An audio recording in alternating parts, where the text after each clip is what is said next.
I'm sure all of you will have heard the Honorable Prime Minister speak last night to the nation. You will have heard the Honorable Prime Minister speak last night to the nation. He laid out a vision, a comprehensive vision. And that vision was laid out after wide and deep consultation with several sections of our society. And these discussions were held at various levels, with various ministries, and also gradually taken up to the level of the Prime Minister's office. And the Prime Minister himself has been spending considerable time to make sure that the inputs obtained are given due consideration and they form a part of the package that's being given to the country.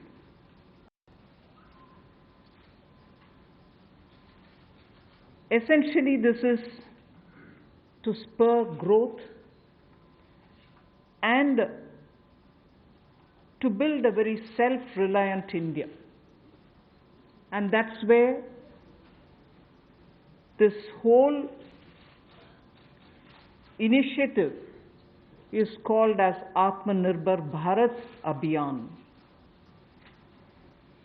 And the word Atmanirbhar India is the one which you will be hearing me say quite often.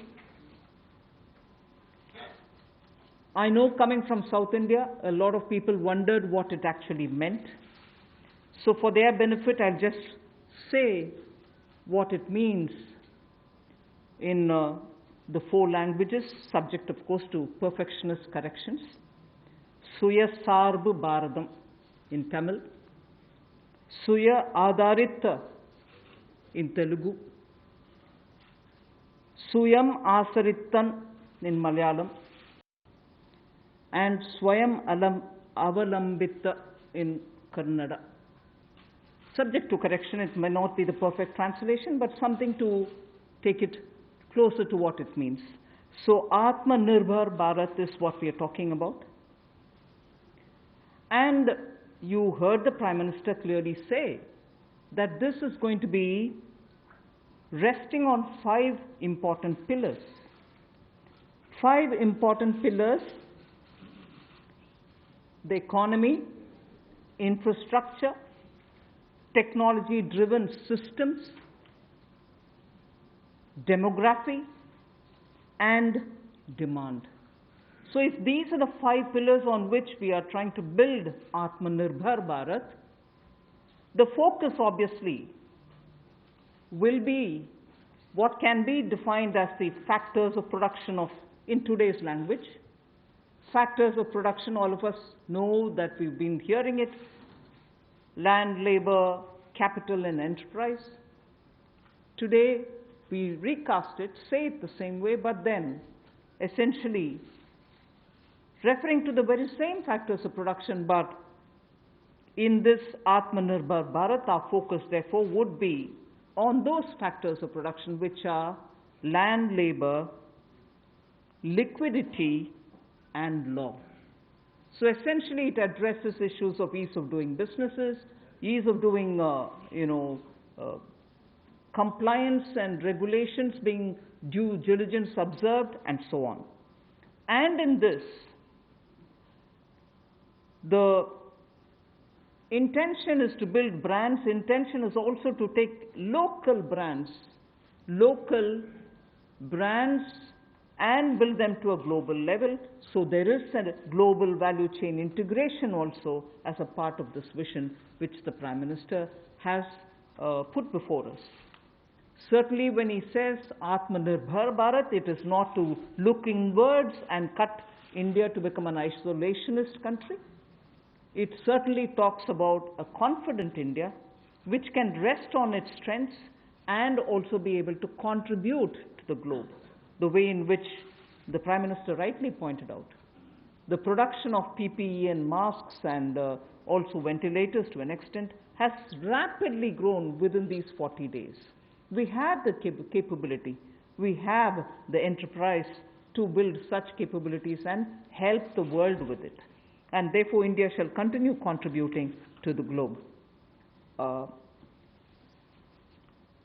You've also been seeing, I'm moving away from Prime Minister's last night's speech, you've been seeing that the government being led by Prime Minister Modi, even in 2014-19 regime, was a listening, was a sensitive, and also was a responding government.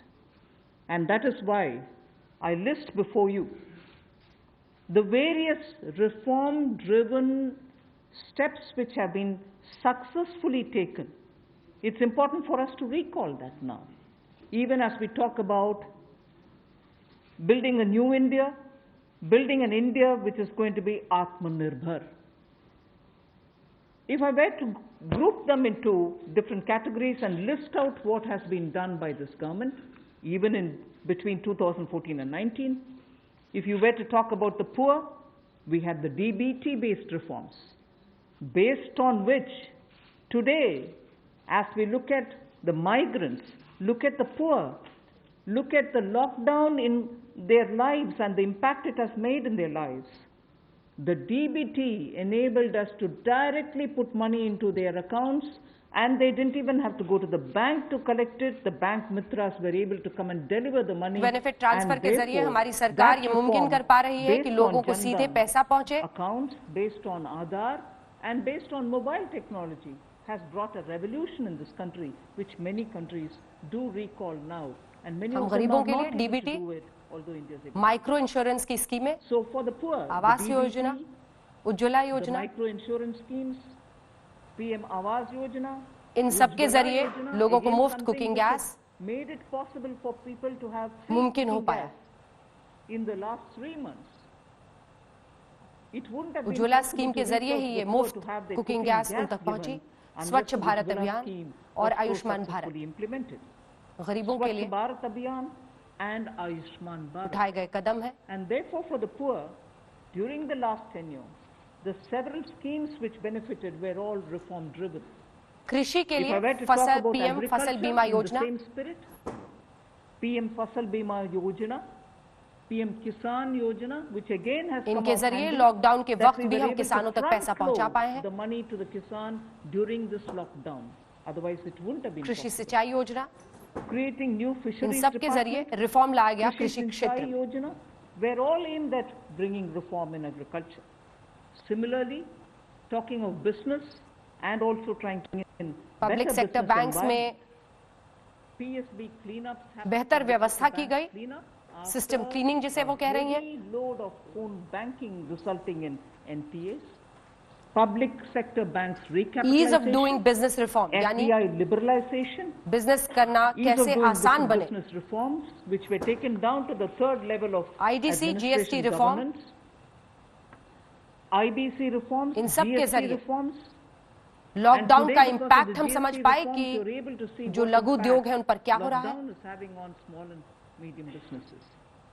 And National finally, Highway Authority, reforms in other areas, very quickly to airport recall. Privatisation, National Highway Authority, the TOT plans, the airport privatizations, power sector reforms, which इन सब के resulted in जरिए India हम becoming a surplus power वाला मुल्क बन surplus पाए. country from shortages always. 175 gigawatts of solar targets out of 86 gigawatt has already been achieved out of that number. And cleaning up of the coal mine in sector. सब के बारे में मैं These are पहले all चर्चा करना चाहती हूँ, things which I would want to जिसके बाद recall here हम before we आत्मनिर्भरता talk अभियान about के बारे में what बढ़ेंगे the क्योंकि इसी से नींव रखी गई है इस पूरे Atmanirbhar अभियान Bharat. की. This is the foundation. This is the credential with which the Prime Minister गरीबों के खाते has में always सीधे been on पैसा the पहुंच side रहा है. of इसी reform, रिफॉर्म के जरिए reform जो भी for हम better योजनाएं living ऐलान in this करेंगे country, उन सब का ease of फायदा living in लोगों this तक country. पहुंचेगा.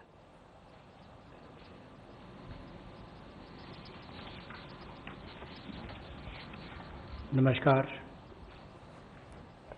कोविड-19 में देश और दुनिया के सामने बहुत सारे संकट खड़े किए और इन चुनौतियों के समय में भी भारत के यशस्वी प्रधानमंत्री आदरणीय मोदी जी अवसर देखते हैं और कहीं ना कहीं पिछले कल का उनका जो देश के प्रति संबोधन था उसमें स्पष्ट तौर पर दिखता है कि आत्मनिर्भर भारत बनाने के लिए ये जो संकल्प उन्होंने लिया है, ये जो सोच अपनी देश के सामने रखी है, इसने एक नई ऊर्जा देशवासियों में भर दी है।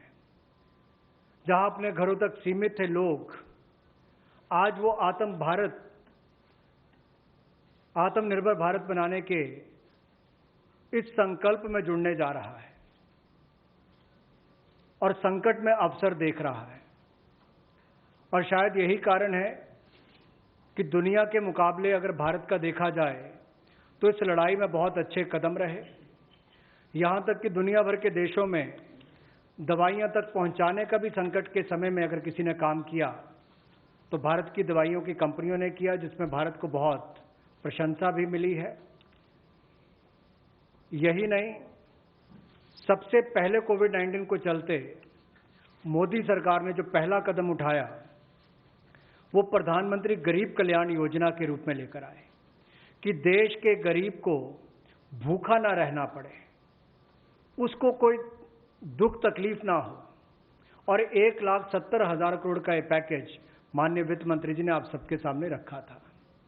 और यही नहीं, कंप्लायंस की कोई दिक्कत ना हो कि आपको कानूनी तौर पर वैधानिक रूप से कोई जो नियमों का पालन कर रहा है उसमें आप रह ना जाएं, तो उसकी भी छूट 3 महीने का मोरेटोरियम पीरियड आपको दिया गया।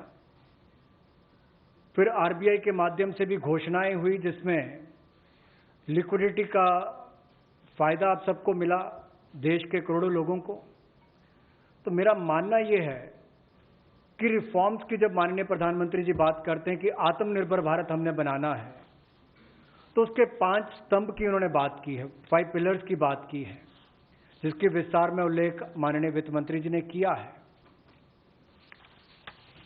मैं एक बात इसमें और कहना चाहता हूं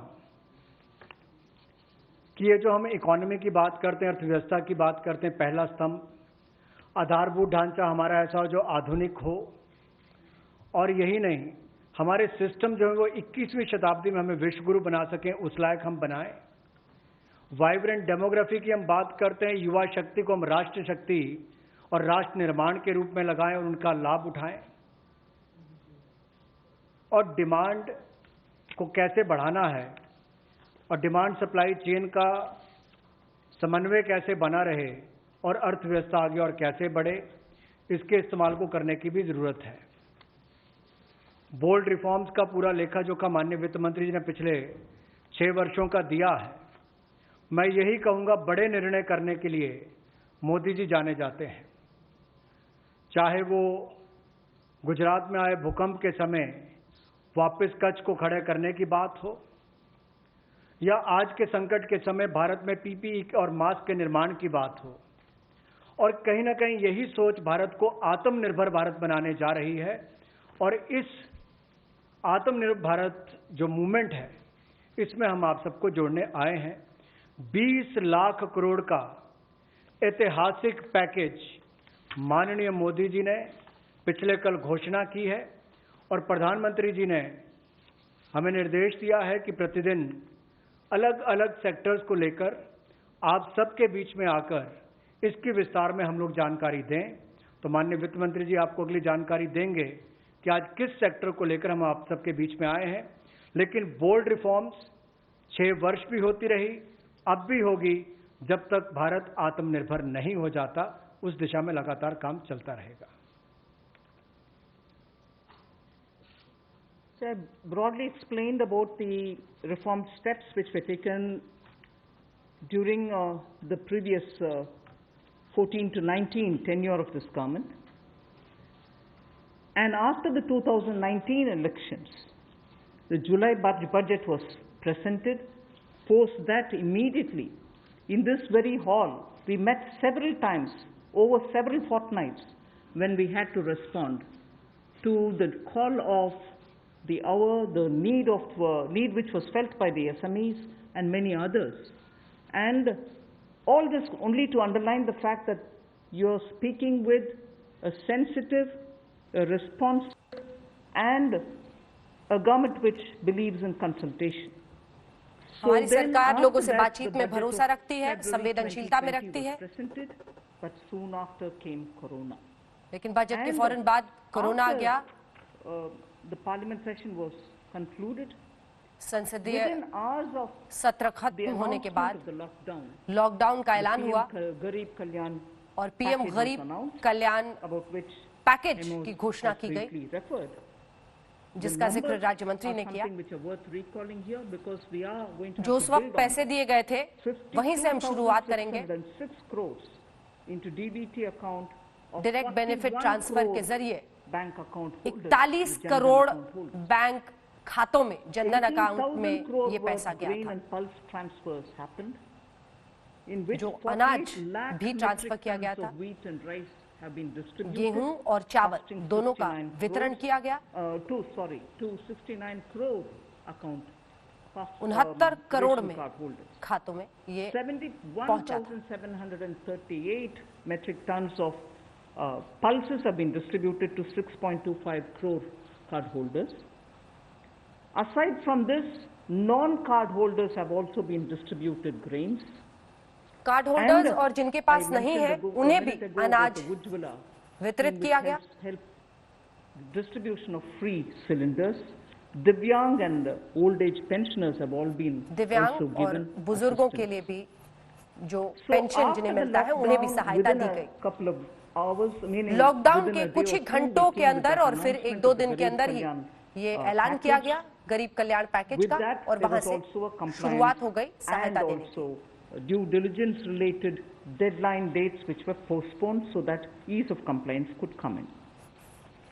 Beginning today, आज से शुरू हो I करके, come over to speaking about today, beginning today, आज से for शुरू the कर रहे next हैं, few days, अगले कुछ I दिनों shall be तक coming with this entire team मैं before रोज you इस टीम के साथ आपके सामने आऊंगी put out the details of ताकि हम डिटेल्स रख सकें the vision which PM has put उस forth yesterday. सोच और So विजन के बारे में vision जो for a पीएम ने कहा है। self-reliant India, प्रधानमंत्री we ने will come with the आत्मनिर्भर भारत की details सोच in सामने रखी various है tranches beginning today, and we shall not forget और in हम ये each नहीं of the भूलेंगे tranches that we are talking about that we do have a responsibility towards the poor of this country, ताकि हम गरीबों towards की the तरफ needy of जिम्मेदार the रहे, country, towards the जरूरतमंदों की migrant तरफ workers of this जिम्मेदार country, रहे, the Divyang and the मजदूरों की तरफ, So the- विकलांगों की the तरफ tranches और will of course बुजुर्गों for की all our तरफ convenience. अपनी जिम्मेदारी निभाएं। suitably bringing grouped items which have some correlation. Alongside, you also had the Reserve Bank of India coming up with a lot of liquidity infusion. RBI भी about काफी which पैसा the आने वाले दिनों में data बाजार which में will be लाएगा। shared with you all will go into liquidity greater के जो detail डेटा about है the वो quantum आने वाले that दिनों we में came up with the उसकी जानकारी दी LTROs जाएगी। and the TLTROs. I'm not getting into it so that you'll मैं get उस the हिस्से data, में but नहीं we जा are रही। not going into it. वो डेटा आने वाले दिनों में आपको बताया जाएगा। We also ensured, the Revenue Secretary is here, we also ensured that 18,000 crores of 18,000 crore refunds through a special drive were given for all the income tax एक special drive के जरिए taxpayers. टैक्स पेयर्स का Drawback were also given the payments. Drawback दिया So गया। the intention being liquidity should be in the hands of the people. Liquidity For लोगों all के those हाथों who में have होनी up to चाहिए, 5 इसलिए हमने ये lakhs पहले of की। refund dues, we cleared it. 14 lakh taxpayers have benefited because of that. So 14 with lakh that tax said, pairs को इससे फायदा भी today हुआ। the tranche has about 15 different measures.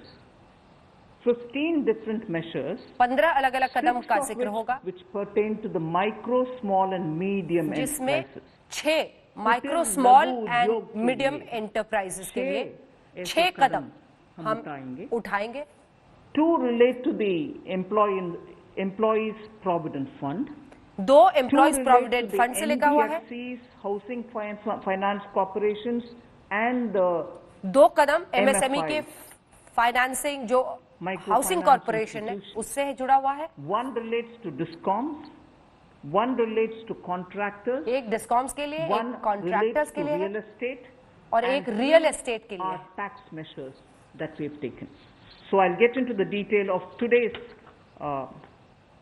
tranche of announcements. I said there are 6 major steps for the MSMEs.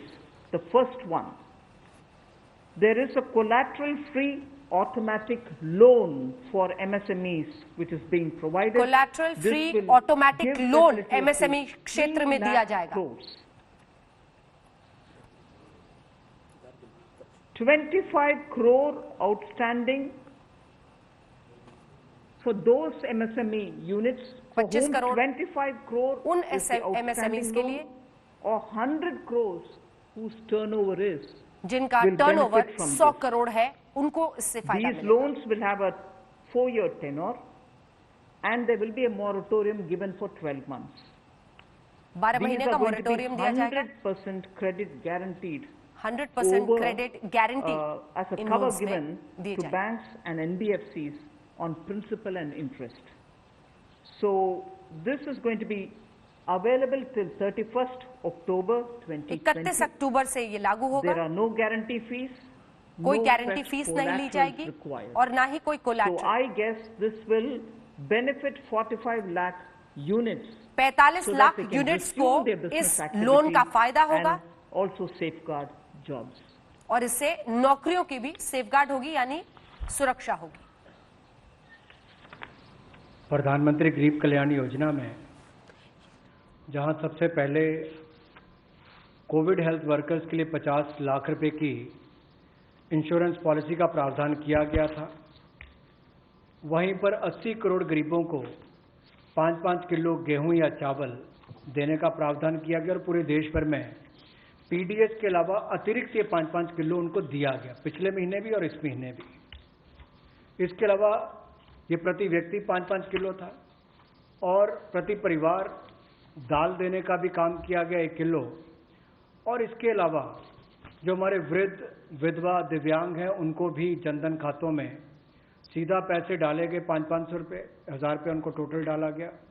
इसके अलावा जो 20.5 करोड़ जनधन योजना खाता धारक थे, ऐसे 41 करोड़ खातों में भी 52,606 करोड़ रुपया अब तक ट्रांसफर कर दिया गया है। 8 करोड़ उज्ज्वला योजना के जो उपभोक्ता हैं उनको मुफ्त में 3 महीने एक सिलेंडर देने की बात हुई थी, जब तक उनको सिलेंडर की आवश्यकता है। उसकी प्रक्रिया भी शुरू हो गई और दे भी दिए गए। यहाँ तक कि जो पीएम किसान के लिए भी 2,000 रुपया ऐसे करोड़ों किसानों के खातों में उसको ट्रांसफर कर दिया गया। तो जितनी घोषणाएं उस पीएम गरीब कल्याण योजना के अंतर्गत की गई थी, उन पर सारे कदम भारत सरकार द्वारा उठाए गए और करोड़ों भारतीयों को इसका लाभ माननीय प्रधानमंत्री नरेंद्र मोदी जी के माध्यम से मिला है। जहां तक व्यापारी वर्ग की बात है, आम आदमी की बात है, कंप्लायंस का बर्डन उसके ऊपर ना आए, घर से बाहर नहीं जाते थे, तो उसके सामने जो संकट था कि वो कैसे समय सीमा रहते अपनी कंप्लायंस पूरी कर सके, उसमें भी उसको छूट दी गई और उसको भी 3 महीने आगे बढ़ाया गया, जिससे उसको लाभ मिला है। आरबीआई ने भी जो महत्वपूर्ण घोषणाएं की, उससे लाखों करोड़ रुपए की लिक्विडिटी मार्केट में आई है, जिससे पूरे देश को लाभ मिला है और इसकी जानकारी आप सबके सामने पहले भी रखी है। केवल आज एक बार फिर आपके ध्यान में लाने की ज़रूरत पड़ी तो उसको किया है। एक जो मीडिया के माध्यम से हमारी जानकारी हमें मिली और जो वीडियो कॉन्फ्रेंस और बाकी सब वार्तालाप बाकी लोगों से हुआ, मध्यम, सूक्ष्म, लघु उद्योग, कुटीर उद्योग, घरेलू उद्योग जो है, इन सब के सामने बहुत बड़ी मुसीबत थी कि पैसों की भारी कमी थी। इन सब के लिए क्या किया जाए, ये भारतीय अर्थव्यवस्था की रीढ़ है। ये जो हमारा सूक्ष्म, लघु, मध्यम उद्योग है, कुटीर उद्योग है, गृह उद्योग है, इन सब का एक बहुत महत्व है। 12 करोड़ से ज़्यादा लोगों को ये रोजगार देते हैं। तो ऐसे कारोबार और व्यापार करने वाले, विशेष तौर पर एमएसएमई सेक्टर जो है, इसके लिए आज एक बहुत बड़ी घोषणा है कि collateral free automatic loan 3 lakh crore रुपए का मध्यम, सूक्ष्म, लघु, कुटीर और गृह उद्योग को मिलेगा।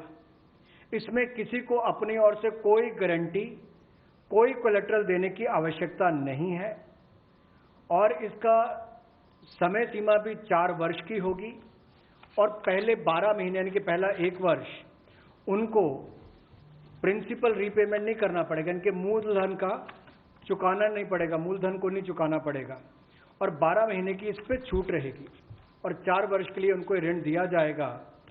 तो 3 लाख करोड़ रुपए का ये ऋण, ये हमने बगैर किसी गारंटी, बगैर किसी कोलेटरल के भारत के मध्यम, सूक्ष्म, लघु उद्योग, कुटीर और गृह उद्योग के लिए मोदी सरकार ने करके दिया है।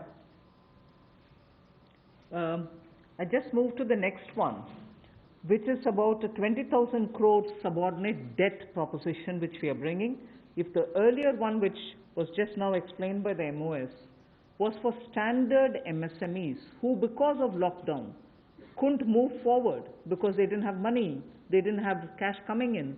So for buying raw materials or paying the wages, if they had a problem, you had that emergency credit line which we spoke about just a minute ago. Now I come to talking about subordinate debt through which we want to infuse about 20,000 crores. These are meant for stressed MSMEs. So if you're providing for the standard, you're now providing for the stressed MSMEs. Now the stressed MSMEs do have a problem of equity. So for them, through a subordinate debt provision, we want to provide about 20,000 crore liquidity. 2 lakh MSMEs are likely to benefit from this. MSMEs को दी जा रही है जिससे उनको फायदा होगा। NPA or are stressed, all of them will be eligible.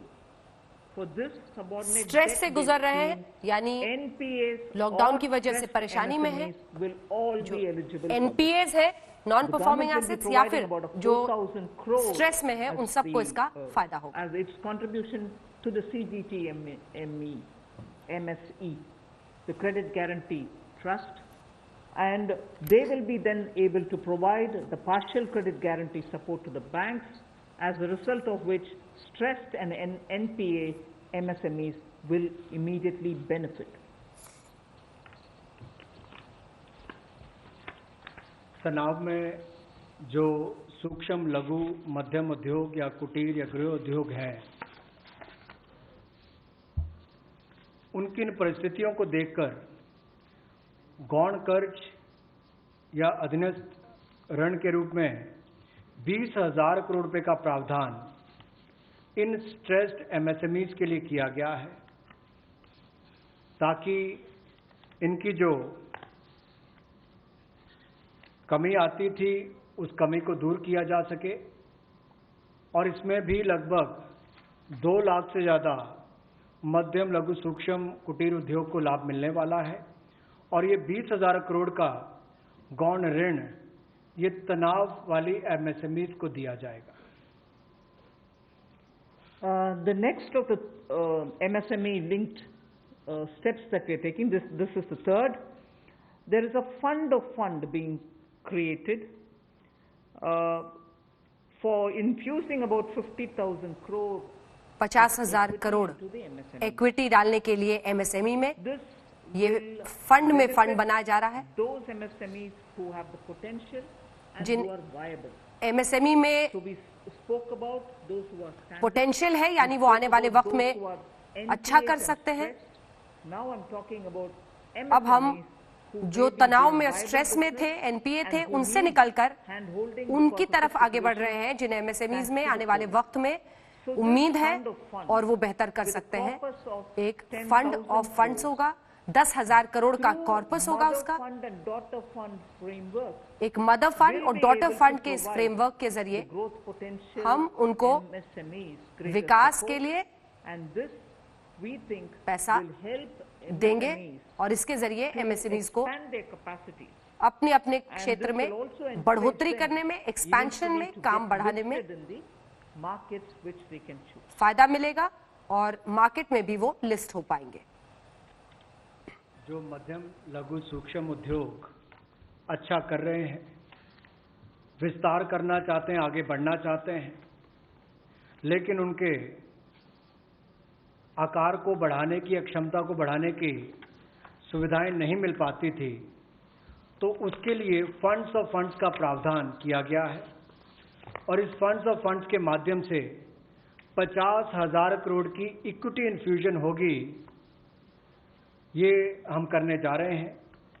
इससे इन सभी अच्छा काम करने वाले मध्यम लघु सूक्ष्म उद्योगों को अपना आकार और क्षमता बढ़ाने का अवसर मिलेगा।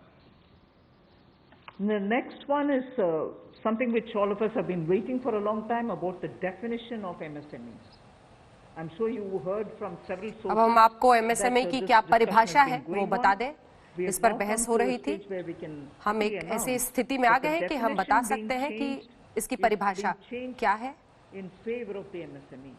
हम इसकी परिभाषा MSME क्षेत्र के फायदे के लिए बदल रहे हैं। MSMEs also, that if they outgrow the size of what is defined as an MSME, कई बार MSME से आगे निकलकर सफलता के बाद वो MSME के परिभाषा से आगे निकल जाते हैं, लेकिन उन सबको इसका फायदा मिलेगा।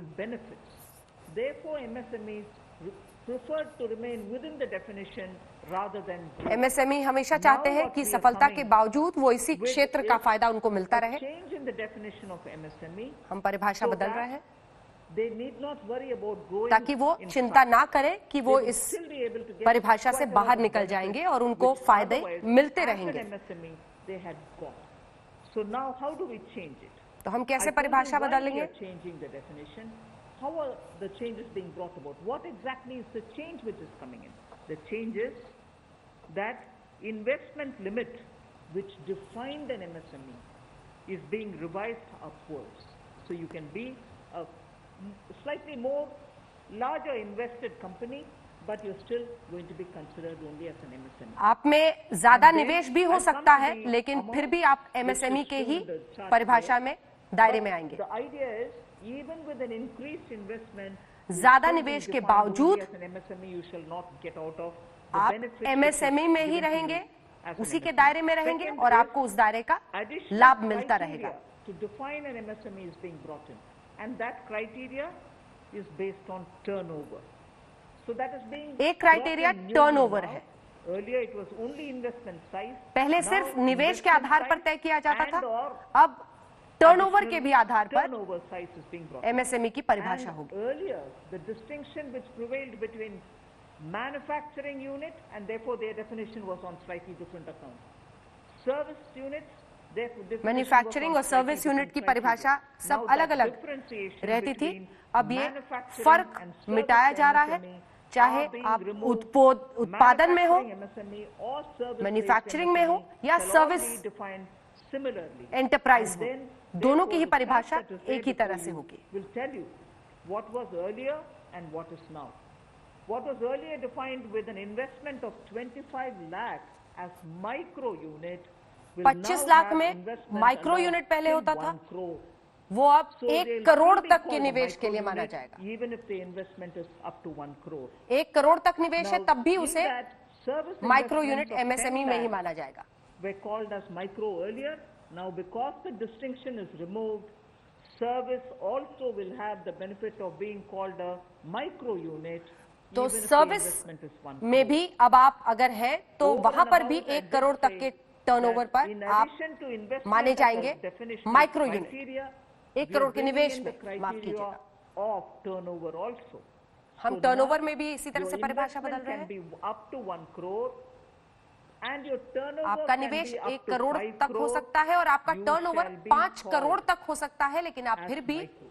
आप This or micro that. Unit Your कहलाएंगे। investment can be 1 crore निवेश and your 1 turnover crore can be 5 और crore. Up to turnover 5 crore, 5 you'll be crore तक micro हो सकता है, लेकिन आप micro and so on. Unit So की ही small परिभाषा building, में दायरे up to में 5 आएंगे। crore, manufacturing enterprise services was up to 2 crore. Now the definition is changed to चाहे 10 आप crores and उत्पादन 50 में हो crores. या सर्विस सेक्टर में हो, Investment and दोनों में turnover, and so he on. अगर The table is MSME clear. में 1 करोड़ तक निवेश हो और 5 करोड़ तक टर्नओवर, तो आप माइक्रो यूनिट ही कहलाएंगे। लघु मध्यम उद्योग में इसकी परिभाषा में कम दहलीज होने के कारण ये लगातार संकट रहता था कि अगर हम इससे बाहर जाएंगे तो हमें जो हमारे बेनिफिट्स मिलते हैं, लाभ मिलते हैं, उससे हाथ धोना पड़ेगा। और यही कारण था कि हमारे कुटीर सूक्ष्म लघु उद्योग कभी बड़ा बनने का सपना नहीं देखते थे, और सपना देखते भी थे तो ये जो सीमा इसके लिए रखी गई थी, कम दहलीज थी, इसके कारण ये बड़े नहीं हो पाते थे और कहीं ना कहीं जो आज कंपटीशन है उसमें फिर ये बहुत पीछे रह जाते थे। वर्षों लंबित मांग है, वर्षों से मैं सुनता आ रहा हूं, चौथी बार एमपी बन गया, कब से शुरू हो रही आज तक वही मांग है। मैं धन्यवादी हूं प्रधानमंत्री मोदी जी ने इस पर यह कदम उठाने के लिए कहा है। और जो पहले क्राइटेरिया था कि मैन्युफैक्चरिंग यूनिट जो है वो 25 लाख से कम इन्वेस्टमेंट की होगी तो माइक्रो में आएगा, और सर्विस एंटरप्राइजेज जो थी वो 10 लाख तक की अगर उसने इन्वेस्टमेंट की होगी तो माइक्रो में आएगा। अब इसमें एक बदलाव किया गया है कि निवेश की लिमिट को तो बढ़ाया गया है, साथ में कारोबार को भी जोड़ा गया कि आपने व्यवसाय या कारोबार कितना उस वर्ष में किया है। तो इसको इन्वेस्टमेंट को बढ़ाकर माइक्रो के लिए 25 लाख से बढ़ाकर 1 करोड़ तक की जो इन्वेस्टमेंट करेगा वो माइक्रो यूनिट कहलाएगा। और ये मैन्युफैक्चरिंग और सर्विसेज दोनों के लिए एक ही क्राइटेरिया रहेगा, तो सर्विस सेक्टर को भी माइक्रो में आने का लाभ मिला है। तो 1 करोड़ से कम निवेश करने वाले को माइक्रो इंडस्ट्री में जो 5 करोड़ तक का व्यापार कारोबार करेगा उसको माइक्रो कहा जाएगा। स्मॉल वाले के लिए 10 करोड़ तक का निवेश और 50 करोड़ तक का कारोबार करने का प्रावधान, और मीडियम जो है उसमें 20 करोड़ तक का निवेश और 100 करोड़ तक की टर्नओवर। तो आप कल्पना कीजिए कि कल तक जो शायद मीडियम वाले के लिए आता था वो आज आपके स्मॉल वाले के लिए भी उससे बेहतर ऑप्शंस आकर खड़ी हो गई। तो इससे हमारे कुटीर, सूक्ष्म, लघु, मध्यम उद्योग को बहुत बल मिलने वाला है। एक और बैंकों का हाथ पकड़ना, पैसा देना, दूसरी तरफ से डेफिनेशन चेंज करके उनके आकार और क्षमता को बढ़ाने का अवसर देना, ये अपने आप में क्रांतिकारी कदम इस दिशा में लिया गया है। I move to the fifth step in the MSMEs. I said total 6 measures have been are getting announced today. Of the 6, the fifth one is that for government procurement, tenders up to 200 crores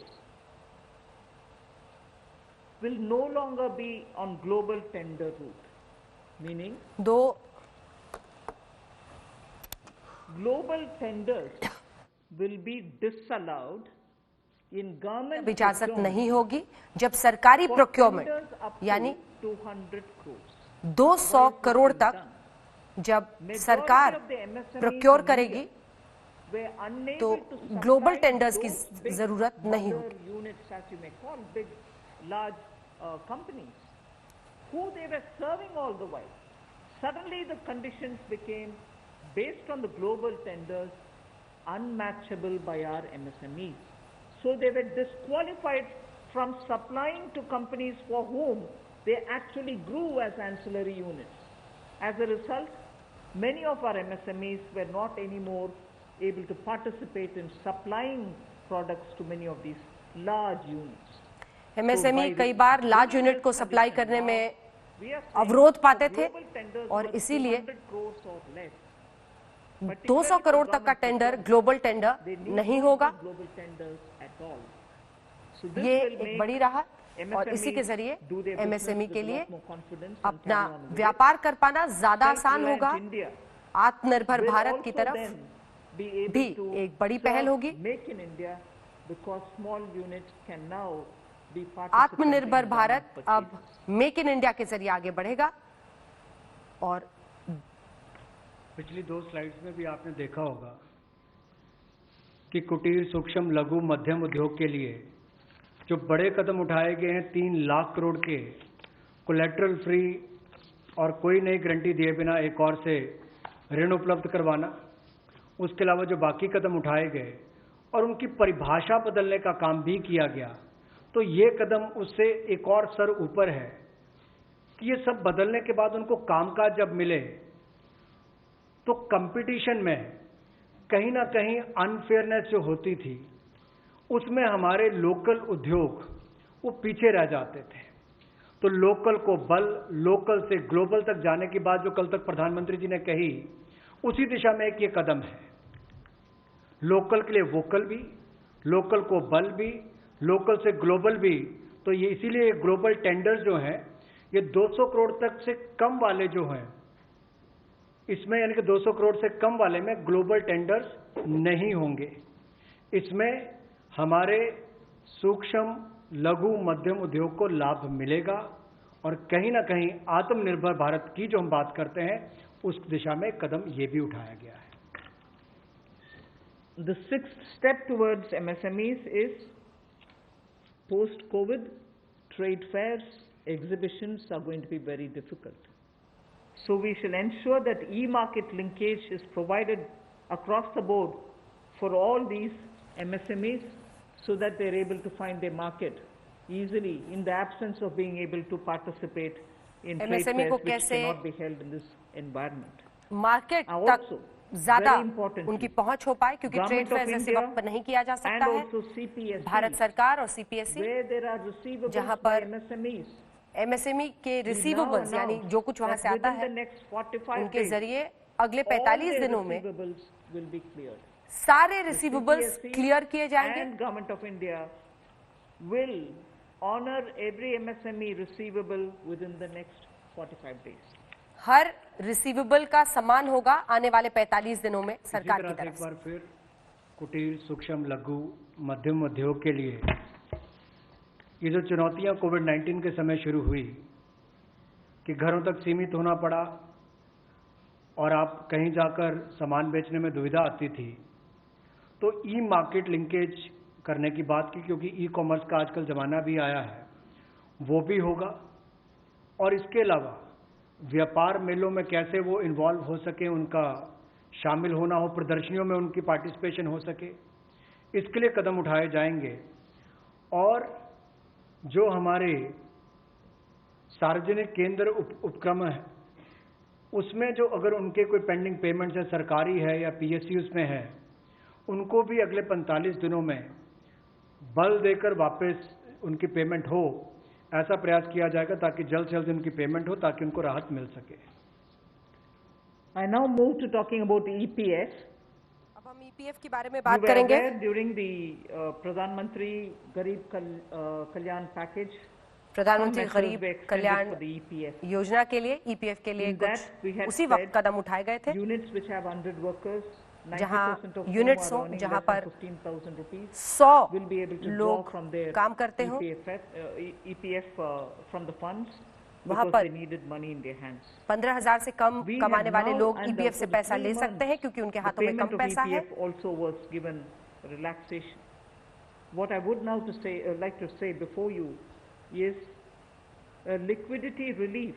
एक liquidity relief हम दे रहे हैं सारे EPF establishment के लिए। In this 12% is paid by the employer and 12% by the employee contribution.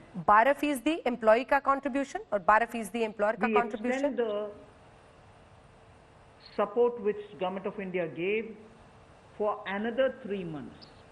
जो हमने सहायता दी थी वो अगले 3 महीनों के लिए हम बढ़ा रहे हैं, एक्सटेंड कर रहे हैं। April and May 20 up to May 2020.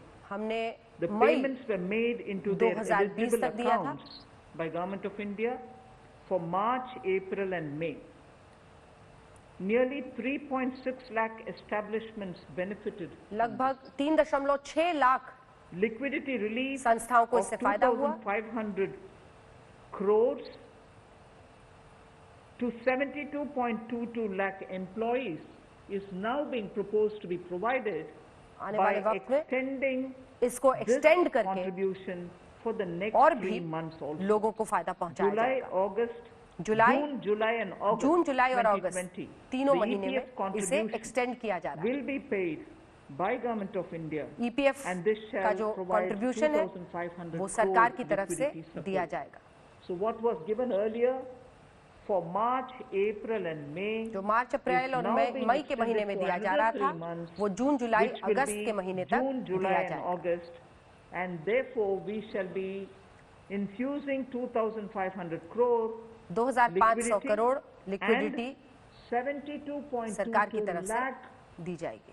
employees will benefit from it. और इतने एम्प्लॉइज को फायदा होगा।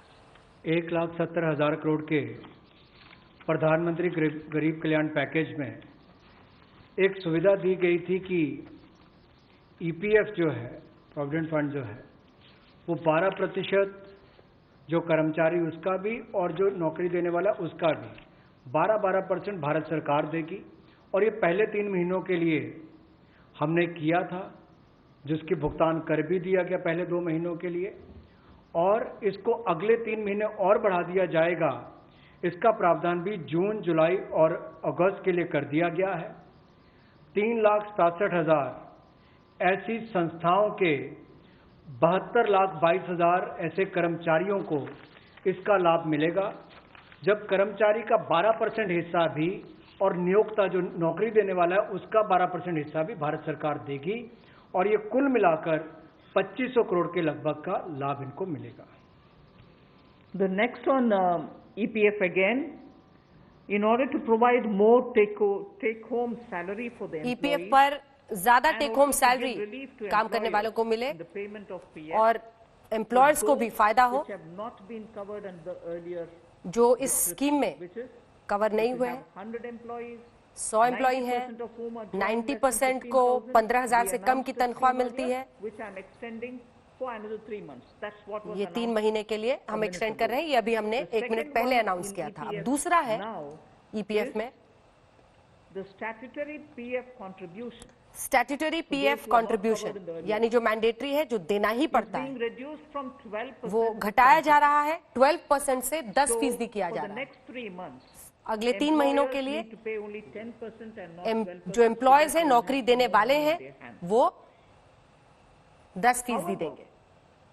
For the central public sector enterprises and for state PSUs, centre और जो स्टेट PSUs हैं, पब्लिक सेक्टर यूनिट्स हैं, वहां पर 12% ही देना पड़ेगा। Government employees be government employer still pays 12%. Government But employees in these public sector undertakings will be given the advantage of paying only 10%. PSU में जो कंपनी है उसकी तरफ से देने जाने वाला पैसा 12% ही होगा, लेकिन जो नौकरी पेशा है इन सरकारी संस्थाओं में उनको फायदा मिलेगा, वो 10% ही देंगे। For the next 3 months. ये अगले 3 महीनों के लिए लागू किया जा रहा है। एक और प्रावधान, क्योंकि आज के समय पैसा कर्मचारी के हाथ में भी कैसे ज़्यादा हो, इसमें भी एक बड़ी राहत देने का प्रयास इसमें किया है कि जो ईपीएफ कंट्रीब्यूशन है, जिनका ईपीएफ का योगदान है, वो ऐसे संस्थानों के लिए और कर्मचारियों के लिए 12% से कम करके 10% अगले 3 महीनों के लिए किया गया है। इससे कर्मचारी भी और संस्थान दोनों को लाभ मिलेगा। लेकिन जो सरकारी हमारी संस्थान है, सेंट्रल पीएससीज हैं, इनके लिए 12% ही रहेगा, उसमें कोई बदलाव नहीं किया गया है। तो इससे कुल मिलाकर 6,750 करोड़ रुपए का लिक्विडिटी सपोर्ट इनको मिलेगा और एक तरह से 6,750 करोड़ रुपया ज़्यादा इनके हाथ में आएगा। The next one is about non-banking financial companies, housing finance corporations, and microfinance institutions.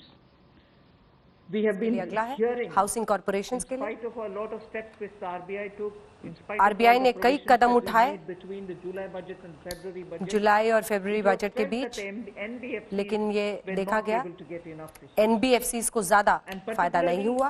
some NBFCs which were not very highly rated had खास तौर पर particular ऐसे difficulties एनबीएफसी in comparison जिनकी to the रेटिंग बहुत others. High नहीं है, उनको So, Government बाकियों of के India मुकाबले now ज्यादा दिक्कत हुई। launches a 30,000 crore 30,000 special liquidity scheme. Crore की लिक्विडिटी स्कीम इनके लिए Under खास the तौर scheme, पर अनाउंस की जा रही है। investment will be made इसमें in both निवेश primary and secondary market primary और transactions, सेकेंडरी मार्केट ट्रांजैक्शन में where ये किया जाएगा, investment grade debt जहां पर papers, this is निवेश not infusing equity. This is taking and buying debt papers of NBFCs, housing finance corporations and microfinance institutions. And in not संस्थाओं high के quality debt खरीद और papers, बिक्री में they can be investment quality papers. also. So this we expect will have an impact on those struggling NBFCs जो NBFC इस वक्त भी संघर्ष कर रहे हैं, जिनको पैसा चाहिए अपना बिजनेस चलाने के लिए, उनको इससे फायदा होगा। और ये वही एनबीएफसीज हैं जो फंडिंग कर रहे हैं एमएसएमई के, तो इस पूरे नेटवर्क को इससे फायदा होगा। एनबीएफसीज को मिलने वाले इस फायदे से एमएसएमई में पूरे क्षेत्र में फायदा होगा। They will be fully guaranteed by Government of India. We hope that this will also bring in a lot of difference for NBFCs who have access to small and micro units, and therefore we want to ease the flow of credit through these NBFCs who have only not so good वित्तीय कंपनियां NBFCs या फिर हमारे housing finance companies और micro finance institute, इन सब के लिए जो इनके पास लिक्विडिटी की कमी आती थी, धन का अभाव होता था, उसके लिए ये नई योजना लेकर आए हैं जिसमें 30,000 करोड़ रुपए का विशेष तौर पर प्रावधान किया जाएगा। स्पेशल लिक्विडिटी स्कीम ये होगी जिससे इनके धन की आपूर्ति भी होगी और इसके माध्यम से जहां एक और हाउसिंग सेक्टर को बल मिलेगा, एमएसएमई सेक्टर को बल मिलेगा, उसका भी लाभ हमारी अर्थव्यवस्था में और नीचे आम आदमी को पहुंचेगा और इसका पूरी तरह से गारंटी भारत की सरकार देगी। The next facility also for the NBFCs is to give NBFCs के लिए एक और फायदा है 45,000 crore liquidity infusion, 45,000 करोड़ का इंफ्यूजन पैसा वहां पर दिया जाएगा। for the NBFCs in particular. This is an existing scheme. ये पहले से स्कीम है, लेकिन हम इसे और भी विस्तार कर रहे हैं। Only because it will now cover borrowings such as primary bond issued, the commercial papers. So all these will constitute the liability side of the balance sheet, but we are getting into that area also. But in this case, as different from the previous one, 20%, the first 20% loss alone will be borne by the guarantor, which is Government of India. The first 20% loss. So in this again, AA rated papers below and also below that will all be included. Even unrated papers will be eligible for investment. This we think will help many of the microfinance institutions, and with this, if money goes into their hands, even based on unrated papers, we guess they will have liquidity to reach out to the MSMEs who may be in the far-flung areas. जहां पहली 30,000 करोड़ की liquidity guarantee scheme लेकर आए थे,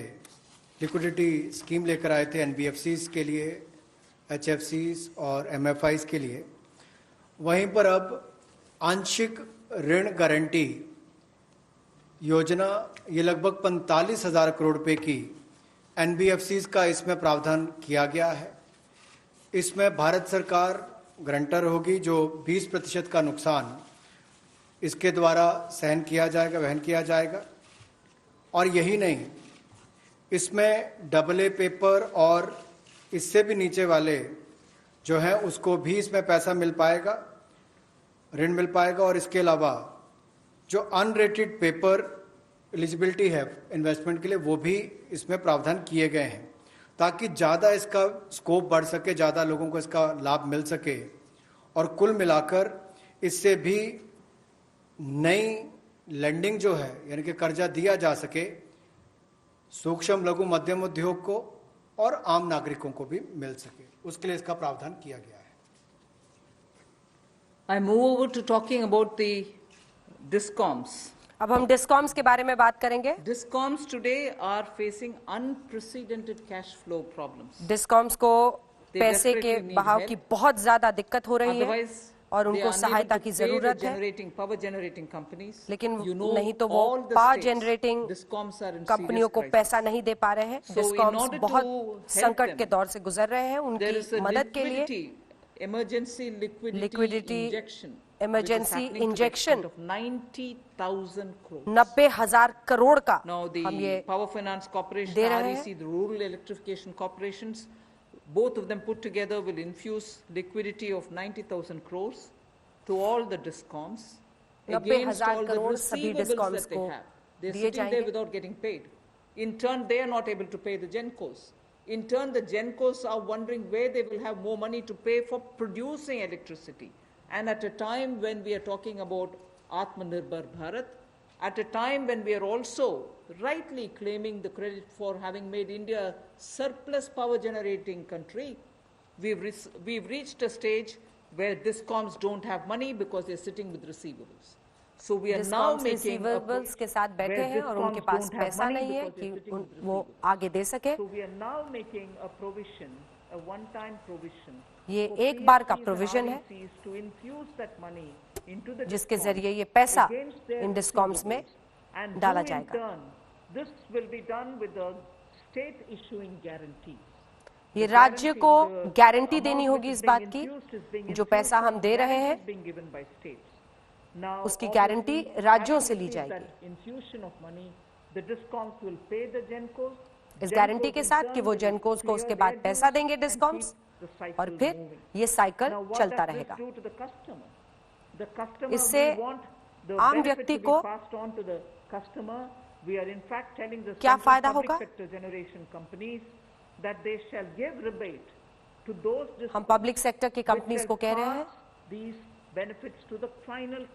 जो भी फायदा पहुंचता है ये फाइनल कस्टमर लोगों तक पहुंचे, उनके खाते में आए, उनके हिस्से में आए। जो भी ये फायदा है वो सीधे कंज्यूमर को जो कि बिजली का उपयोग करता है उस तक पहुंचना चाहिए। बिजली वितरण कंपनियों की आय में जो भारी कमी आई है और लेनदारी जो इनके कई राज्यों से बढ़ी है उसके कारण भी ये अभूतपूर्व नकदी प्रवाह की स्थिति इनको देखनी पड़ रही है। इन परिस्थितियों में आम उपभोक्ता को भी नुकसान ना हो, बिजली उत्पादन करने वाले भी और बिजली वितरण करने वाले भी इस अभूतपूर्व समस्या में कहीं उलझकर ना रह जाएं, इसके लिए 90,000 करोड़ रुपए का प्रावधान डिस्कॉम्स के लिए किया गया है, बिजली वितरण कंपनियों के लिए किया गया है। और ये 90,000 करोड़ रुपया जो बिजली वितरण कंपनियों को दिया जाएगा वो पावर फाइनेंस कॉरपोरेशन और रूरल इलेक्ट्रिफिकेशन कॉरपोरेशन के माध्यम से दिया जाएगा।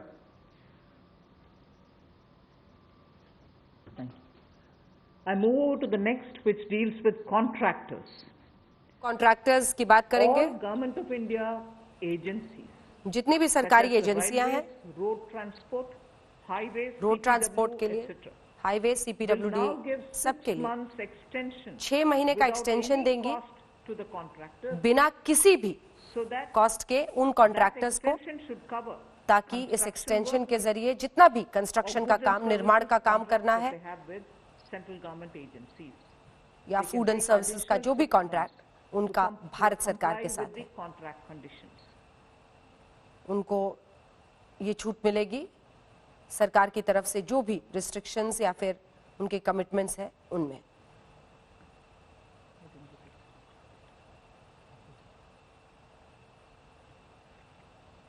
So the extension is up to 6 months, is what I'm being तो इसको आगे बढ़ाया गया है 6 महीने के लिए।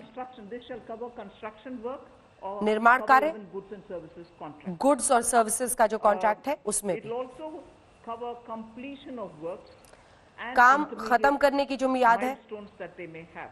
या जितने भी माइलस्टोन्स यानी निर्धारित वक्त पर जो काम तय करना था, खत्म करना था, उसमें उनको रियायत दी जाएगी। So even the concessional periods will get extended up to जो कंसेशनल पीरियड यानी उनकी सहूलियत के लिए थोड़ा सा वक्त बढ़ाया जाता है उसको भी एक्सटेंड किया जाएगा, आगे बढ़ाया जाएगा। which they can obtain. Government agencies will partially release bank guarantees to the extent of the partially completed contracts. So if a particular contract is completed to some extent and not fully, to that some extent the partial bank guarantee will also be released. Partial bank guarantee यानी जितने का काम हुआ होगा, जितने हिस्से का काम हो जाएगा उतने का उनको 200 करोड़ तक के मिलेगी ये टेंडर ग्लोबल नहीं होंगे। एक वो राहत दी गई। अब उसके बाद जो अभी काम हमारे कॉन्ट्रैक्टर्स कर रहे हैं देश भर में, चाहे वो रेलवेज का हो, सड़कों का हो, हाईवेज का हो, सेंट्रल पब्लिक वर्क्स का हो, अलग अलग डिपार्टमेंट्स के हों, क्योंकि कोविड के कारण ये समस्या खड़ी हुई, तब उनको 3 महीने से ज़्यादा 6 महीने तक की राहत इसमें दी जा सकती है एक्सटेंशन के रूप में, ताकि उनको कोई खामियाजा ना भुगतना पड़े। और जो ऑब्लिगेशंस थी उनकी, उसके कारण दिक्कत आ सकती थी, इसलिए प्रावधान किया गया है ताकि मुकदमेबाजी या बाकी सब ना हो और मानसिक रूप से भी ठीक रहे और अच्छा काम करके समय पर पूरा कर सकें। तो 6 महीने तक की इनको राहत दी गई। और यही नहीं, जो पीपीपी कॉन्ट्रैक्ट्स है उसमें भी जो कंसेशन पीरियड है उसमें भी ये राहत 6 महीने तक की दी जा सकती है, पर मैक्सिमम जो है 6 महीने तक हो सकता है। केस टू केस मैटर करेगा। और जो सिक्योरिटी दी जाती थी पार्शियल, उसको रिलीज किया। शायद किसी ने काम किया और उसके एवज में उसकी आंशिक रूप से वो बैंक गारंटी को वापस किया जा सकता, ताकि उसके पास और लिक्विडिटी और काम करने के लिए आ सके। एक बहुत बड़ी राहत इस तरह से कॉन्ट्रैक्टर्स को भी देश भर में देने का एक प्रावधान किया है। 80% की होगा तो उसके अनुसार, 60% की होगा तो उसके अनुसार, लेकिन कुल मिलाकर उसके पास पैसा ज्यादा है ताकि वो काम काज में उसको कहीं दिक्कत ना आए। I've come to the last two of today's announcements. One relate to the real estate, which is what I'm doing now. The next has direct taxation related reliefs, which has 3 different aspects. So the last two, one is on the real estate and the next is on the taxation. In the real estate matter, the Urban Development Ministry urban shall issue development मंत्रालय advisory to the advisory states जारी and करेगा the union territories, राज्यों को so और that union the territories regulatory को, authorities ताकि जो are given regulatory clear authority picture है वो एक that सही they can तस्वीर दे। treat the COVID-19 period as an event COVID-19 where you can को invoke the force measure. In other words, they can treat it as an act of God, and Act to that of extent, God be इसे flexible बनाया जा about सकता है। the execution of the contract signed. This will also mean that ये राहत देने with के the लिए है। necessary changes, they will have to issue fresh project registration certificates. Fresh They can project extend the registration certificate registration दिए and the जाएंगे। completion dates. और जो So कंप्लीशन के what डेट they है can do यानी it निर्माण कार्य by पूरा करने की 6 तारीख है वो months सब बढ़ाया जा for सकता all है 6 registered महीने। projects इसे एक्ट ऑफ गॉड यानी expiring जो on प्रावधान or है before उसके तहत मानकर 25th March 2020. So using the force measure on रियायतें clause, दी जाए। they can suo moto extend the registration and completion date by 6 months if registration की तारीख project और was registered निर्माण on कार्य or खत्म करने का जो अवधि है, तारीख है, उसे बढ़ाया जा after सकता है 25th March अगर 2020. 25 मार्च So there 2020 need के not be individual बाद इसे applications किया गया है। separately for it. They can अलग-अलग so do it. अकेले also issue लोगों fresh की project इसके लिए registration गुजारिश नहीं चाहिए, certificates चिट्ठियां नहीं चाहिए। automatically. जिसका भी उसके बाद revised 25 मार्च 2020 के बाद So this way, रजिस्ट्रेशन और people who had entered construction into a के लिए आगे contract बढ़े उन सब पर and ये got लागू कर दिया fixed जाएगा। because of the coronavirus will not suffer. These measures we think will de-stress developers. इससे जो and the डेवलपर्स हैं real उनको estate industry, फायदा which होगा is और जो already in difficulty, तनाव will से benefit गुजर रहे from हैं, it. बहुत सारा मुश्किलों से है, उनको इससे लाभ मिलेगा। कोविड-19 का प्रभाव हमारे रियल एस्टेट प्रोजेक्ट्स पर भी पड़ा होगा और इसके लिए ही ministry of housing and urban development ये राज्य की सरकारों को और यूटीज़ को एडवाइस भी करेगी कि उनकी जो रेगुलेटरी अथॉरिटीज़ हैं वो एक प्रावधान करें कि जो रजिस्ट्रेशन और कंप्लीशन डेट है उसको सुओ मोटो 6 महीने तक आगे बढ़ा दिया जाए और इसकी जो 25 मार्च तक जो एक्सपायरी डेट थी यानी कि उसको 6 महीने तक आगे बढ़ा दिया जाए और इसमें कोई इंडिविजुअल एप्लीकेशंस मंगवाने की आवश्यकता नहीं है। जो 25 मार्च तक थी उसको वैसे ही 6 महीने तक का आगे विस्तार कर दिया जाए, उसको आगे अवधि को आगे बढ़ा दिया जाए। रेगुलेटरी अथॉरिटीज़ को भी यही अनुरोध किया गया है और इसमें ministry of housing and urban affairs के माध्यम से जाएगा कि 3 महीने तक पीरियड उसको भी आगे बढ़ा दिया जाए और जो फ्रेश प्रोजेक्ट रजिस्ट्रेशन सर्टिफिकेट्स हैं वो भी रिवाइज टाइमलाइंस के साथ दे दिए जाएं। तो इसी तरह से रेरा के अंतर्गत जो टाइमलाइंस है उसको आगे बढ़ाने की जो बात कही गई है इसमें विस्तार में कही गई। I move over to talking about the tax-related proposals, which is my last. अब टैक्स से You're जुड़े हुए fairly familiar with प्रावधानों the का जिक्र TDS होगा। and the TCS tax deductions which happen. जितने भी We have tax now from Deduction let us say, होता है। tomorrow till 31st March 2021 reduce the TDS rates and the TCS rates by TDS और 25% TCS of the दोनों ही existing rate को rate. 25% So if the existing घटाया rate is जाएगा 100, मौजूदा it will rate be से। reduced by 25%. And this shall apply to all payments, if they are payment for contracts or professional fees or interest or rent or dividend or commission or brokerage. जितना भी All of भुगतान these होना है will be eligible contract के for काम this के लिए 25% या ब्रोकरेज के लिए उन rate सबको ये reduction. 25% रेट रिडक्शन Through का this, फायदा मिलेगा And as I TCS और said, TDS this will be coming into force from tomorrow. ये कल से ही and शुरू हो last जाएगा, till लागू हो जाएगा March 31st, 2021. और ये And अगले this, we साल think, मार्च this reduction, तक we think, चलेगा। will release nearly 50,000 crores in the hands of the people who otherwise would have paid it as TDS. This reduction alone is going to give 50,000 crores back to the people, in the sense it will be in their hands rather than coming in as payment of taxation. जो TDS rates हैं वो सभी non salaried payment वालों को, residents को, और TCS rate जो है उसमें 25% की कटौती की गई है फाइनेंशियल ईयर 2020-2021 के लिए, और इससे 50,000 करोड़ रुपए का लगभग लाभ आम जनता को मिलने वाला है। यानी कि अगर मेरा 100 रुपया बनता था तो मैं 100 रुपये की बजाय अब 75 रुपये दूंगा और उसमें 25% की कटौती की गई है। तो एक बहुत बड़ी राहत गैर वेतनभोगी इन सब के लिए, non salaried payment to residents, इनके लिए की गई है।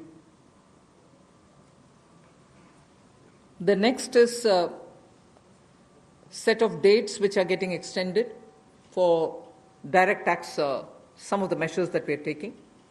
All pending refunds to charitable trusts and non-corporate businesses and professions, including that of proprietorship, partnership, LLP and cooperatives, shall be issued immediately. I did mention at the beginning that we have already refunded quite a lot of refunds which were either 5 lakhs or lesser to individuals who waited for their refund for a long time, and through that nearly 14 lakh people had benefited.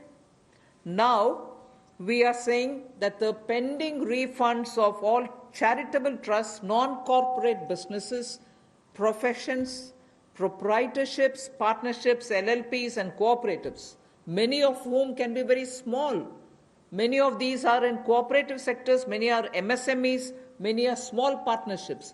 All their refunds will be given immediately, which will mean that they will get their due money, that's their money, they will get it back in their hands without any delay. Then the due date of all income tax returns for the year 2019-2020 are now being extended from 31st July 2020 and 31st October 2020 to 30th November 2020, and tax audits from 30 September 2020 is being changed to 31st October 2020. So that is a measure which will help people not to worry about how they are going to do their compliance, will they be able to file their returns or not. So that is a step which we take. And the last one, which also is a taxation related measure, is the date of assessments getting barred because assessment time gets barred with a certain date.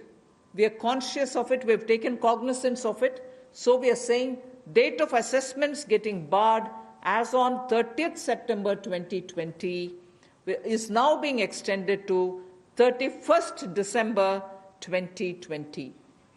So 3 months extension is being given so that date of assessment doesn't get barred as of September 2020, it can wait till December 2020. And also, those getting barred on 31st March 2021, we are saying this in advance, those getting barred as of 31st March 2021 are being extended to 30th September 2021. They're a clear, again 6 months extension for those March. We are telling that in advance. 31st March 2021, which we are getting debarred, will now be moving over to 30th September 2021. And the last point that I would want to share with you all for this evening is, we've launched this Vivad Se Vishwas scheme for making payment, and there was a component that you had to pay 10% extra if it is beyond a certain date. Now, without any additional amount which is to be paid, in total, the whole Vivad Se Vishwas scheme is getting extended up to 31st December 2020. And for this extension, no extra payment is being asked. So the entire Vivad Se Vishwas moves over to 31st December 2020. 5 lakh तक के refund 14 lakh से ज़्यादा लोगों को अब तक वापस कर दिए गए थे। उसके अलावा जो उससे ऊपर वाले उसकी भी प्रक्रिया शुरू और बहुत सारे लोगों को वो भी वापस कर दिए गए हैं जो रिकॉर्ड समय के अंदर किए गए। अब इसके अलावा जो पेंडिंग रिफंड्स हैं, चाहे वो चैरिटेबल संस्थाओं के हों, ट्रस्ट के हों या नॉन कॉरपोरेट बिजनेस या प्रोफेशंस के हों, यानी कि प्रोप्राइटरशिप, पार्टनरशिप, एलएलपी, कोऑपरेटिव्स, इनको भी जल्द ही इनके रिफंड्स इशू कर दिए जाएंगे ताकि पैसे की कमी कहीं पर ना आए। इनकम टैक्स की रिटर्न के लिए जो ड्यू डेट थी वित्तीय वर्ष 2019-20 के लिए, उसको 31 जुलाई 2020 और 31 अक्टूबर 2020 से बढ़ाकर 30 नवंबर 2020 कर दिया जाएगा और टैक्स ऑडिट को भी 30 सितंबर 2020 से बढ़ाकर 31 अक्टूबर 2020 कर दिया जाएगा। जहां तक डेट ऑफ असेसमेंट की बात है, ये भी वर्जित हो रही थी 30 सितंबर 2020 को, इसको भी एक्सटेंड कर दिया जाएगा 31 दिसंबर 2020 तक, और जो वर्जित हो रही थी 31 मार्च 2021 को, इसको 30 सितंबर 2021 तक बढ़ा दिया जाएगा। मैं एक बार फिर कह देता हूं, जो डेट ऑफ असेसमेंट्स जो बार हो रही थी 30 सितंबर 2020 को, उसको 31 दिसंबर 2020 तक बढ़ा दिया गया है, और जो बार हो रही थी 31 मार्च 2021 को, उसको 30 सितंबर 2021 तक बढ़ा दिया गया है। विवाद से विश्वास स्कीम बजट के समय भी हम लाए थे, लेकिन इन अभूतपूर्व परिस्थितियों के चलते इसको भी, जिनको पेमेंट करनी है, कोई अतिरिक्त पेमेंट ना किए बिना, एडिशनल अमाउंट दिए बिना, इसको 31 दिसंबर 2020 तक एक्सटेंड कर दिया गया है ताकि आप 2020 31 दिसंबर तक पेमेंट कर सकते हैं। उसमें आपको कोई अतिरिक्त पेमेंट नहीं करनी पड़ेगी। मैं धन्यवाद करना चाहूँगा फाइनेंस मिनिस्टर का, MOS फाइनेंस का, for a detailed briefing to all of us on these particular subjects. Madam, with your permission, 2 questions we are going to take online and 4 questions we can take from the hall here. So first I take the question online. How does the government plan to finance rupees 20 lakh crore stimulus? Maybe this is a question I should answer after I finish all my announcements on the various tranches. But government has also given a slightly altered schedule, the borrowing schedule. So that is one of the ways, that is, I repeat, that is one of the ways in which we are also expecting to finance. But the other details about how exactly are we going to get financing this will be probably more appropriately answered after we finish announcing all the tranches. Number 14. मेरा सवाल ये है कि borings को लेकर के पहला सवाल था, इस पे थोड़ा सा अगर आप और बताना चाहें कि इतने बड़े पैकेज के लिए सरकार फिलहाल बोरिंग को लेकर के क्या योजना है, आने वाले वक्त में किस तरीके का और प्रावधान करने की योजना है। और दूसरा ये कि जो बैंक गारंटी, जो लगातार बैंक पिछले 2-3 महीने में ये इस बात को लेकर के चिंतित थे कि कुछ सेक्टर्स पर लोन देने के लिए वो ज़्यादा पॉजिटिव नज़र नहीं आ रहे थे और बैंक गारंटी, सरकार से गारंटी को लेकर के वो लगातार अपील कर रहे थे। ऐसे में आपको लगता है कि इस बड़े पैकेज के बाद में बैंक की तरफ से लोन देने की शुरुआत हो पाएगी और लिक्विडिटी फ्लो की जो कोशिश है उसको कामयाबी मिलेगी? मैं आपके सेकंड क्वेश्चन को जवाब दे देती हूँ, बट फर्स्ट क्वेश्चन अब शायद दोबारा बोलना पड़ेगा, मैं ध्यान से शायद सुने नहीं। सेकंड क्वेश्चन के लिए मैं जवाब ये दे रही हूँ कि ये गारंटी का विषय जो आपने उठा रहे हैं कि बैंक से भी मांग था, उसके लिए तो आज गारंटी का विषय भी हमने घोषणा कर चुके हैं। सो उसके कारण हम ये मानते हैं कि बैंक्स में थोड़ा और तैयारी होगी। मगर वैसे भी पिछले एक सप्ताह से बैंक सेक्रेटरी इधर देवशीष पांडा जी हैं, लगातार कितने बैंक से क्रेडिट जा रही है, किन को जा रही है, एमएसएमई की जा रही है, रिटेल सेक्टर को जा रहे हैं, ये विषय हम फिनेंस मिनिस्ट्री के हैंडल से और पीआईबी के द्वारा भी जानकारी देते आ रहे हैं। इसमें हम स्पष्टता से ये समझें कि बैंक्स लोन देने से संकोच नहीं कर रहे हैं। सैंक्शन किए हुए लोन्स हैं जिसमें बैंक का ये कहना है कि सैंक्शन करने के बाद भी कस्टमर आकर के लॉकडाउन खत्म होने के बाद हम आकर लेंगे, प्लीज तब तक आप पैसा रिलीज ना करें। ऐसे रिक्वेस्ट कस्टमर रख रहे हैं बैंक के सामने। मैं ये नहीं कह रही हूं सभी कस्टमर्स ऐसे बोल रहे हैं, मगर ज्यादातर कस्टमर्स ये बोलने की वजह से सैंक्शनड लोन का विवरण हम दे रहे हैं हर 2 दिन के एक बार, फिर भी वो अमाउंट रिलीज क्यों नहीं होता। और ये भी प्रश्न उठते हैं कि क्यों बैंक्स रिवर्स रिपो में, रिजर्व बैंक में लगातार पैसा डाल करके आ रहे। कारण यही है कि सैंक्शन करने के बाद भी क्लाइंट्स उनके अपने चॉइस पर कह रहे हैं कि लॉकडाउन निकालने के बाद, हटने के बाद हम पैसा रिलीज करवाएंगे आपसे। सो ये भी है विषय, हम इसका पूरे हर पहलू अंडरस्टैंड करने का आवश्यकता है। Your first question? That's all right. That's covered. Number 12. I'm Sapna here. Very good afternoon. Ma'am, 2 questions. A lot of queries are coming from various quarters that after the announcement of the additional borrowing by the government last Friday of 4.2 lakh crore approx, how much is of that's going to be taken care in terms of meeting the revenue gap, ma'am? And the stimulus which you've just mentioned. And ma'am, in today's announcements, would you be able to give us any indication as to what would be the cash outgo by the government? I think your first question is largely addressed already about where are we going to get the money from, and is the debt market going to be able to receive the announcement that's been made by the government last Friday. Yes, you're seeing how the market is responding, and that's no secret. It's not something anyone can hide. It's public domain information. I have broadly indicated the amounts, but in any case, end of the all the announcements, 4 or 5 announcements, you'll get to know. And in any case, the Honorable Prime Minister has clearly said what is the total size of the stimulus package. Ma'am, related question online hai. Does the package announced by the Prime Minister yesterday is a standalone one, or it is inclusive of earlier package of 1.7 lakh crore and the other security item 65 lakh crore liquidity measures announced by the RBI? Does this all? As I said, whoever has asked that question online can wait till all the announcements are made. Number 9. Ma'am, Monica, Z Business. Ma'am, MSME sector में पहले से ही बहुत ज़्यादा liquidity crunch था और UK Sinha committee ने ये सारी रिकमेंडेशंस पहले से ही दे दी थी, तो इतना समय क्यों लग गया? क्या हम लॉकडाउन का इंतज़ार कर रहे थे?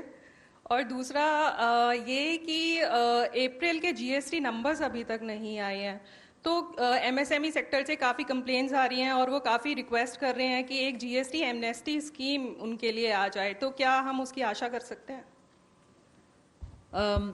एमएसएमई के लिए अभी इतनी सारी घोषणा, पता नहीं मुझे क्यों आप उसको लॉकडाउन के लिए हम इंतजार के कौन इंतजार करते हैं जी लॉकडाउन के लिए? आप क्षमा कीजिए, मुझे कैसे उसका जवाब देना है पता नहीं चल रही है। मगर एमएसएमई के लिए हम धीरे धीरे जुलाई बजट में भी घोषणा किए, उसके बाद पार्शियल गारंटी का अनाउंसमेंट भी हुआ, फरवरी के बजट में भी एमएसएमई के लिए बहुत सारे कदम हमने उठाए, और अभी कॉम्प्रिहेंसिवली स्ट्रेस्ड हो, एनपीए हो, सस्टेनेबल और वायबल यूनिट्स हो, उन सब के लिए अलग अलग हिस्से पर एमएसएमई के लिए स्टेप्स उठा रहे हैं। और जीएसटी रेवेन्यू के ऊपर रेवेन्यू सेक्रेटरी को मैं बोलूंगी कि प्लीज। नंबर 13। आपने जो सवाल पूछा कि जीएसटी का जो अप्रैल महीने का फिगर अभी तक डिक्लेयर नहीं किया है, आपको मालूम है कि जीएसटी के जो रिटर्न्स फाइलिंग के डेट्स है वो सब एक्सटेंड हो गए हैं। एक बार जब अगर एक्सटेंड कर दिया जाए कि हमने बहुत सारे रिटर्न्स कहा है कि जून तक भरना है, या जो 5 करोड़ से ज़्यादा के जो लोग हैं उनको भी हमने टाइम दिया है, तो एक्सटेंशन देने के बाद अब जो ये जो फिगर्स है इसके बारे में स्पष्ट स्थिति जो है सो हमें 30 जून तक ही मिल पाएगा हमें। तो इसीलिए हम लोगों ने उस फिगर को अभी तो जो लोग पैसे दे पा रहे हैं वो दे पा रहे हैं, बाकी लोग 30 जून तक उनको अवधि दी गई है, उसके बाद ही हमें स्पष्ट स्थिति मालूम पड़ेगा कि कितना पैसा आया, किन लोगों ने रिटर्न फाइल किया है। जहाँ तक कि आपने एमएसएमई की बात की, जीएसटी रिफंड इस एक महीने में, अप्रैल महीने में टोटल इस फाइनेंशियल ईयर में अब तक करीब 11,000 करोड़ लोगों को जीएसटी का रिफंड दे दिया गया है। 11,000 करोड़ एक महीने में, और उसकी संख्या भी मैं बताऊं अगर तो करीब 27,000 लोगों को आईजीएसटी का रिफंड मिला है, और जो बाकी जो जीएसटी का जो रिफंड है करीब 1,39,000 लोगों को जीएसटी का रिफंड मिला है। Madam Sunil Prabhu, NDTV. Just 2-3 points. One, of course, was on the fiscal deficit. Where do you keep the target now? Because this is something that nobody visualized it. Prabhu, just may I intervene? Please focus your question on today's briefing part, because as Madam told, It's part of that, sir. 4-5 series briefing will be here, so please focus for the today's briefing. That is one part of it, Madam. The fiscal deficit and, the states asking for FRBM and, certain measures which you have been part of the deliberations in that aspect. The second is that when you say the EPF and this package that is being given to MSMEs, especially, there is unemployment that is taking place. How are you going to safeguard that, through various measures vis-a-vis this? And what exactly is the outlay that we are envisaging in terms of from the finance ministry? You've actually sort of spread like a bird's eye view of what's going to come. So I might want you to wait for the next announcements. 33. Yeah. That's why I said it's 33. Spreading. Ma'am, मैं शैलेश हूँ NI से। Ma'am, MSME को लेकर आपने तमाम announcement करे हैं, उसमें 2-3 तो क्लैरिफिकेशन चाहूँगा। एक तो जो एमएसएमई की डेफिनेशन आपने चेंज करी है, उससे कितनी कंपनीज को बेनिफिट होगा, और जो 200 करोड़ से ऊपर के जो टेंडर हैं, जो फॉर ग्लोबल टेंडर्स आते थे, कितने लोग जो हैं उससे, कितने ग्लोबल टेंडर्स उससे बाहर हो जाएंगे। और मैम, एक सवाल मेरा ये है कि जो आज आपने अनाउंसमेंट करा है और जो इंफ्रास्ट्रक्चर का 1 लाख करोड़ का जो आप लोगों ने टारगेट करा है, उसमें से कितना इसमें अनाउंस हुआ है या अलग है कुछ? मैं ये प्रश्न जो आपने उठाया ग्लोबल टेंडर के विषय में, कोई बाहर नहीं होंगे, लोग इसमें पार्टिसिपेट करने के लिए हम कदम उठा रहे हैं ना। अगर ग्लोबल टेंडर का आवश्यकता नहीं, तो वित्त मंत्री निर्मला सीतारमण की प्रेस कॉन्फ्रेंस, बल्कि लंबी मैराथन प्रेस कॉन्फ्रेंस, पिछले 1.5 घंटे में उन्होंने विस्तार से यह बताने की कोशिश की कि आखिर ये 20 लाख करोड़ का जो पैकेज है, इसमें किसके लिए क्या क्या सरकार ने रखने का प्रावधान किया।